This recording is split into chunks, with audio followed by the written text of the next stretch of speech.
Hello everyone. आज कक्षा 11 के लिए मैं आपके समक्ष एक नया विषय लेकर आई हूँ, कथा पटकथा लेखन। कथा पटकथा लेखन सीखने से पहले, जानने से पहले हमें इसका अर्थ जान लेना चाहिए। पटकथा क्या है?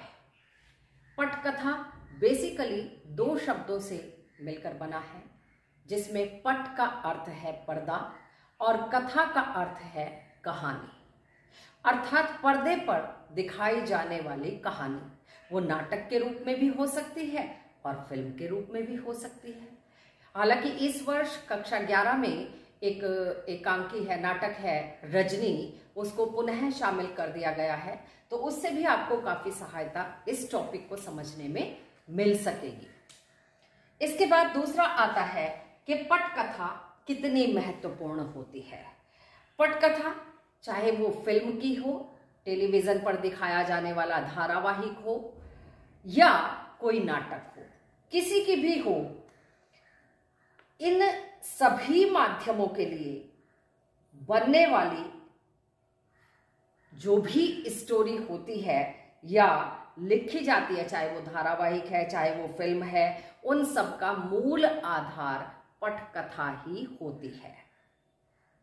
इसी के अनुसार निर्देशक अपनी शूटिंग की योजनाएं बनाता है और इसके साथ साथ जितने भी अभिनेता या पात्र होते हैं, उन सबको उनकी भूमिका और उससे संबंधित बारीकियों की जानकारी प्राप्त होती है। फिर इसके बाद कैमरे के पीछे जो काम करते हैं, टेक्नीशियन होते हैं, सहायक होते हैं, उन सबको भी अपने अपने विभागों के लिए जो भी महत्वपूर्ण सूचनाएं होती हैं, जानकारी होती हैं, बारीकी होती हैं, वो पटकथा के आधार पर ही उन्हें दी जाती हैं, प्राप्त होती हैं। उसके आधार पर ही वो अपनी पूरी सेटिंग करते हैं। अभिनेता अभिनय करने की, जेस्चर्स लाने की, जितने भी एक्सप्रेशंस होते हैं उन सब की, यानी कुल मिलाकर पटकथा बेस होता है। इसी पर आधारित सभी लोग होते हैं, वो चाहे निर्माता है, निर्देशक है, पात्र हैं, अभिनेता या फिर टेक्नीशियन है या जितने भी सहायक काम करने वाले होते हैं। मेकअप का भी बड़ा महत्व होता है इसमें। फिर इसके बाद आता है नेक्स्ट टॉपिक, पटकथा के लिए कथा कितनी आवश्यक है या आवश्यक है। पटकथा तैयार करने के लिए कथा सबसे अहम अर्थात आवश्यक होती है। इस कथा के अनेक स्रोत हो सकते हैं, कोई भी स्रोत हो सकता है। वो हो सकता है हमारे पास आसपास के जीवन में घटित होने वाली घटना, कोई पात्र हो सकता है, हमारे अपने दिमाग की कोई कल्पना शक्ति, कोई रचना हो सकती है। जैसा आपने कक्षा 10 में भी पढ़ा था, लेखक यशपाल के द्वारा लिखा हुआ लखनवी अंदाज, जिसमें ये क्वेश्चन भी था कि क्या बिना घटना, पात्र और विचार के कोई साहित्यिक रचना बन सकती है। तो वही बात यहाँ भी लागू होती है। फिर इस बार कक्षा 10 में एक और टॉपिक मन्नू भंडारी द्वारा लिखा हुआ एक कहानी, यह भी ऐड कर दिया गया है, जिसमें यह बताया गया है कि उसके कई सारे शुरू के जितने भी उपन्यास और कहानियां हैं, उसमें आसपास के ही चरित्र हैं। जितने लोग आसपास रहते थे, हम किसी पर भी रचना, केवल हमारी विचार क्षमता, प्रतिभा इसमें डेवलप होती है, विकसित होती है, तब हम रचनाएं रच पाते हैं। तो वो कोई भी हो सकता है, हमारी कल्पना शक्ति हो सकता है, कोई बहुत चर्चित न्यूज हो, समाचार, किसी भी रूप में घटना, विचार, पात्र, आसपास का कोई चरित्र हो, कोई घटना घटने वाली हो, समाचार पत्र की कोई बहुचर्चित घटना हो या बहुचर्चित कोई विषय आज का, उस पर फिल्म, जैसे आपने उरी देखी है, मंगलयान देखी है, तो बहुत सारे ऐसे हमारे चर्चित विषय होते हैं। उपन्यास, कहानियां, और आपको एक एग्जाम्पल देती हूं मैं देवदास का। देवदास पर अब जो शाहरुख खान की पिक्चर बनी है, वो तीसरी बार पिक्चर बनी है। इससे पहले 2 बार बन चुकी है। तो आप देखिए, शरद चंद्र चट्टोपाध्याय के द्वारा लिखा हुआ है, तो अनेक हमारे ऐसे गुनाहों का देवता है, लेखक धर्मवीर भारती के द्वारा लिखा हुआ, उस पर सीरियल भी आता है, पिक्चर भी बनाई जा चुकी है। तो ऐसे अनेक हैं। रजनी धारावाहिक है जिस पर हमारे एक एपिसोड हमारे कक्षा 11 में सम्मिलित किया गया है। पटकथा की संरचना कैसी होनी चाहिए। पटकथा लिखने से पहले हमें अपने दिमाग में दिमागी रूप से उसकी रचना तैयार कर लेनी चाहिए। देखिए, आप कोई भी कार्य करते हैं, भले ही हमें सुबह विद्यालय जाने का काम क्यों ना हो, हम अपने दिमाग में दिमागी रूप से रात में तैयारी कर लेते हैं, चाहे विद्यार्थी हैं या शिक्षक हैं।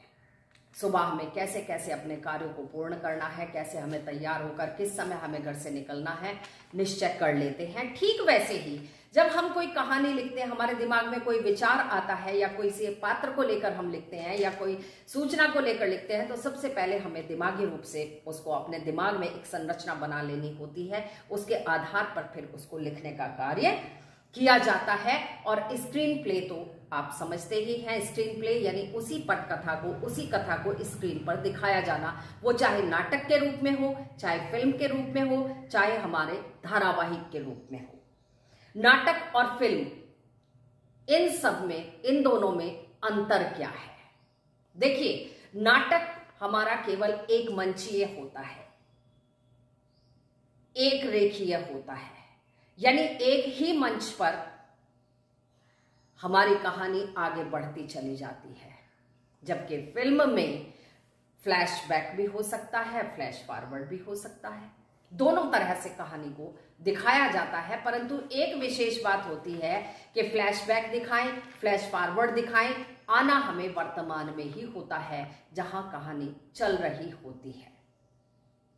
फ्लैशबैक का अर्थ अतीत में घटित होने वाली घटनाएं, उनको सम्मिलित किया जाता है, वहां से शुरू कर दिया जाता है।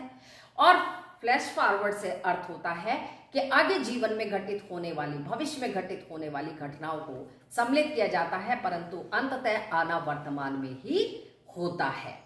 फिर इसके बाद फिल्म या टेलीविजन माध्यम की विशेष सुविधा, वो क्या सुविधा है। नाटक में तो जैसा मैंने कहा कि वो एक रेखीय होता है, एक ही मंच पर चलता है।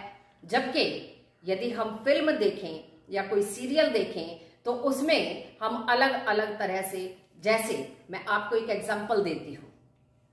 हमारा नायक वन गांव में रहता है, बड़ा परिश्रमी है और वह एक तालाब में डूबते हुए बच्चे की सहायता करता है, अर्थात उसे बचाता है। दूसरी तरफ महानगर में रहने वाला नायक है, पैसे वाला है, और वह अपनी गाड़ी से एक बूढ़े को टक्कर मार देता है। फिर एक वर्तमान में जब हम इसको संजोते हैं तो ये दोनों उस शहर में आकर मिल जाते हैं और वह जो हमारा पात्र नायक नंबर 1 है, वह तो बन जाता है मजदूर संघ का नेता, और पात्र नंबर 2 बड़ा उद्योगपति। फिर उन दोनों को वहां मिलते हुए दिखाया गया है। तो ऐसा दृश्य होता है। इस तरह से पिक्चरों का या कहानी पटकथा का निर्माण किया जाता है। और इसमें सबसे अहम होता है पटकथा की जो मूल इकाई होती है वो उसके दृश्य होते हैं। जैसा मैं फिर आपको बताती हूं कि जब लिखे जाते हैं दृश्य तो उनके साथ ये भी बताया जाता है कि दिन का सीन है, रात का सीन है, दोपहर का सीन है, घर के कमरे के अंदर का दृश्य है या तालाब का दृश्य है, शहर की सड़क का दृश्य, जैसे मैंने एग्जांपल आपको दिया। और इसके लिए आपको सहायता मिलेगी आपका धारावाहिक रजनी, जो आपके सिलेबस में भी है। देखिए, पहला दृश्य उसमें है कि रजनी, अमित का घर है और लीलाबेन का घर। दोपहर का समय है क्योंकि अमित विद्यालय से आने वाला है, इसलिए दोपहर का समय है। फिर दूसरा दृश्य है कि हेडमास्टर का कमरा, ऑफिस, वहां भी चूंकि रजनी वहां जाती है शिकायत करने के लिए, तो वहां भी दोपहर का ही समय है।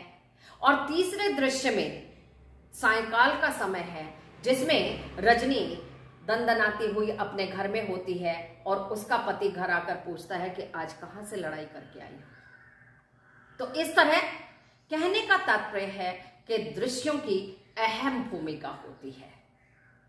अब आप इसकी सहायता के लिए आपकी पुस्तक में दिया गया, पाठ्यक्रम में सम्मिलित किया गया आपका एक नाटक है, एकांकी है, धारावाहिक भी आता था। आप अपनी माताओं से इसमें सहायता ले सकते हैं कि बड़े लंबे समय तक ये रजनी धारावाहिक चला था, जिसमें हर एपिसोड में एक नई समस्या को उठाया जाता था। यहाँ बच्चे के साथ मार्क्स में ट्यूशन ना पढ़ने के लिए धांधली का दृश्य उठाया गया है, समस्या को उठाया गया है और उसका निराकरण भी किया गया है। तो यह बड़ा प्रसिद्ध धारावाहिक था। इसको पढ़कर आपको बड़ी सहायता मिलेगी। सो स्टूडेंट्स, इस अंक में यहीं तक। अगले अंक में नए विषय के साथ आपके साथ चर्चा करने के लिए आऊंगी। धन्यवाद।